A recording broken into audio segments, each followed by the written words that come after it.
ሰላም ጤና ይስጥልን። ከኢትዮጵያ ዜና አገልግሎት የሚያዝያ 22 2018 ዓ.ም የዕለቱን ዋና ዋና ዜናዎች ይዘን ቀርበናል። በቅድሚያም አርዕስተ ዜናዎቹን። የኢትዮጵያ አየር መንገድ በሀገር ግንባታ ጉልህ ሚናው ብሔራዊ ኩራትን ከመፍጠር ባለፈ የአፍሪካ አቪዬሽን የልዕቀት ተምሳሌት መሆኑን የመንግስት ከፍተኛ አመራሮች ገለጹ። ከሀገራዊ ለውጡ ወዲህ ግብርናው በቴክኖሎጂ የሚደገፍበት አሰራር መዘርጋቱ የክልሉን ምርትና ምርታማነት ወደ አዲስ ምዕራፍ ማሸጋገሩን የቤኒሻንጉል ጉሙዝ ክልል ርዕሰ መስተዳድር አሻድሊ ሐሰን ገለጹ። ኢትዮጵያ በቀጠናዊ አህጉራዊና ዓለም አቀፋዊ ጉዳዮች ተፈላጊነቷን የሚያሳድግና ብሔራዊ ጥቅሟን የሚያስጠብቁ የዲፕሎማሲ ስራዎችን እያከናወነች መሆኑ ተጠቆመ።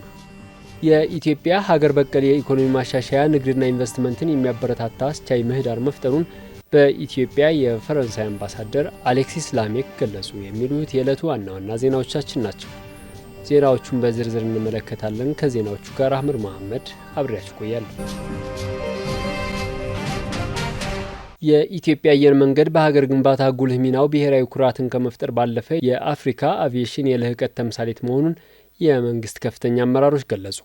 የኢትዮጵያ አየር መንገድ የተመሰረተበትን 80ኛ ዓመት በማስመልከት ከደንበኞችና አጋሮች ጋር የደንበኞች ተሞክሮ መድረክ አካሂዷል። በመድረኩ የገንዘብ ሚኒስትር አህመድ ሺዴ፣ የፕላንና ልማት ሚኒስትር ዶክተር ፍጹም አሰፋ፣ የብሔራዊ ባንክ ገዥ ዶክተር ኢዮብ ተካልኝ እንዲሁም ጥሪ የተደረገላቸው እንግዶች ተገኝተዋል። በመድረኩ የአየር መንገዱን አገልግሎት በተመለከተ በከፍተኛ የመንግስት ኃላፊዎች የፓናል ውይይት ተካሂዷል። የገንዘብ ሚኒስትር አህመድ ሺዴ እንዳሉት የኢትዮጵያ አየር መንገድ የላቀ ውጤት ያለውና ለረጅም ዓመታት ስኬትን ማስቀጠል ያስቻለ ግዙፍ የመንግስት የንግድ ኩባንያ ነው። አየር መንገዱ ለኢትዮጵያ ሀገረ መንግስት ግንባታና በፖለቲካ ኢኮኖሚያዊ እንዲሁም ማህበራዊ እድገት አስተዋጽኦ ያለው ተቋም ነው ብለዋል። ኢትዮጵያ ከሌሎች ሀገራት ጋር ያላትን ዲፕሎማሲያዊ ግንኙነት እንዲሁም የሀገር ውስጥ ትስስር ለማጠናከር ትልቅ አስተዋጽኦ እያበረከተ መሆኑንም አንስተዋል። የፕላንና ልማት ሚኒስትር ዶክተር ፍጹም አሰፋ በበኩላቸው አየር መንገዱ የሀገር ኩራት የሆነ ሁሉም የኔ የሚለው የጋራ ማንነት መገለጫ ብሔራዊ ድርጅት መሆኑን ገልጸዋል። አየር መንገዱ ለኢትዮጵያ ብቻ ሳይሆን ለአፍሪካ በዘርፉ የመቻልና የልህቀት ማሳያ የሆነ ተቋም መሆኑን አንስተው የኢትዮጵያን የማድረግ አቅም ማሳያ እንደሆነም ተናግረዋል። አየር መንገዱ ለአገልግሎት ዘርፍ ኤክስፖርት ከፍተኛ ድርሻ እንዳለው ጠቅሰው ለንግድ መሳለጥና ለስራ ዕድል ፈጠራ ከፍተኛ ሚና እየተወጣ እንደሚገኝም አንስተዋል። የብሔራዊ ባንክ ገዥ ዶክተር ኢዮብ ተካልኝ አየር መንገዱ ግዙፍ የሎጂስቲክስ መሰረተ ልማት አቅም መገንባቱን ገልጸው ለወጪ ንግድ እንዲሁም ለዲፕሎማሲ ትልቅ ሚና ያለው ተቋም ነው ብለዋል። አየር መንገዱ ነገን ዛሬ እየገነባ የሚገኝ አኩሪ ኩባንያ መሆኑንም ተናግረዋል። ከሀገራዊ ለውጡ ወዲህ ግብርናው በቴክኖሎጂ የሚደገፍበት አሰራር መዘርጋቱ የክልሉን ምርትና ምርታማነት ወደ አዲስ ምዕራፍ ማሸጋገሩን የቤኒሻንጉል ጉሙዝ ክልል ርዕሰ መስተዳድር አሻድሊ ሐሰን ገለጹ። ከለውጡ በፊት በክልሉ ዓመታዊ የምርት መጠን 18 ሚሊዮን ኩንታል የነበረ ሲሆን አሁን ወደ 60 ሚሊዮን ኩንታል ምርት ማደጉንም አብራርተዋል። መንግስት ባለፉት 8 የለውጥ ዓመታት ልዩ ትኩረት ከሰጣቸው ብዝሃ የኢኮኖሚ ዘርፎች መካከል ግብርናው አንዱ ነው። ባለፉት የለውጥ ዓመታትም የባለ አነስተኛ ይዞታ አርሶ አደሮችን የኩታ ገጠም እርሻ፣ የሜካናይዜሽንና የግብርና ኢንቨስትመንት ላይ ትኩረት በመስጠት በዘርፉ ከፍተኛ ምርታ መጥቷል። የቤኒሻንጉል ጉሙዝ ክልልም ኢትዮጵያ ያስቀመጠችውን ራስን በምግብ የመቻል ግብ እንዲሳካ በክልሉ የሚገኙ የማህበረሰብ ክፍሎች የግብርና ምርት በተመጣጣኝ ዋጋ የሚያገኙበትን ምቹ ሁኔታ ለመፍጠር ትኩረት አድርጎ እየሰራ ይገኛል። የክልሉ ርዕሰ መስተዳድር አሻድሊ ሐሰን በክልሉ ከራስ ፍጆታ ባለፈ በስፋት ለገበያ በማቅረብ ረገድ ትልቅ አቅም ወደሚፈጥር የምርታማነት ምዕራፍ ሽግግር እየተደረገ ነው ብለዋል። በክልሉ የግብርና ልማት እንቅስቃሴዎች ላይ ባለሀብቶች እንዲሰማሩ ከማድረግ ባለፈ አርሶ አደሮች በዘርፉ በዘመናዊ መልኩ ተሳታፊና ተጠቃሚ እንዲሆኑ ምቹ ሁኔታ መፈጠሩም ለተመዘገበው ውጤት መነሻ ነው ብለዋል። ርዕሰ መስተዳድር አሻድሊ አያይዘውም የተቀናጀ የግብርና ልማት የተለያዩ የግብርና ምርት አይነቶችን በአንድ አካባቢ ማምረት የሚቻልበትን አቅም የሚያጎለበት በመሆኑ የኸልዋ አግሮ ኢንዱስትሪን በማቋቋም ወደ ስራ ተገብቷል ብለዋል። በኢንዱስትሪው እየተመረቱ ካሉ ምርቶች መካከል አትክልትና ፍራፍሬ እንዲሁም የተለያዩ የእንስሳት ተዋጽኦዎች እንደሚገኙበት ተናግረዋል። በኢንዱስትሪው በተቀናጀ የግብርና ስራ ያሉ መልካም ተሞክሮዎችን ባለሀብቶች ሌሎች የህብረተሰብ ክፍሎች ልምድና ተሞክሮ ቀስመው የተሻለ ስራ መስራት የሚችሉበትን ሁኔታ ለመፍጠር እየተሰራ መሆኑን ገልጸዋል። ኢትዮጵያ በቀጠናዊ አህጉራዊና ዓለም አቀፋዊ ጉዳዮች ተፈላጊነቷን የሚያሳድግና ብሔራዊ ጥቅሟን የሚያስጠብቁ የዲፕሎማሲ ስራዎችን እያከናወነች መሆኑን የውጭ ጉዳይ ሚኒስቴር ቃል አቀባይ አምባሳደር ነቢያት ጌታቸው ገለጹ።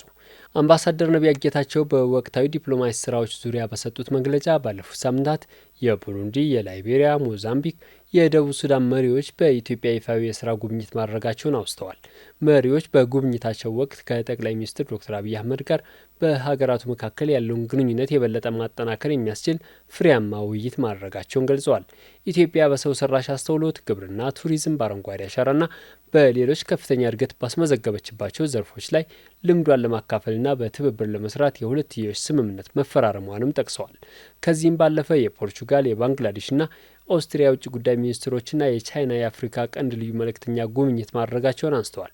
በዚህም ኢትዮጵያ በቀጠናዊ ዓለም አቀፋዊ ጉዳዮች የምታራምደውን አቋም በሚገባ ያንጸባረቀችበት መሆኑን ተናግረዋል።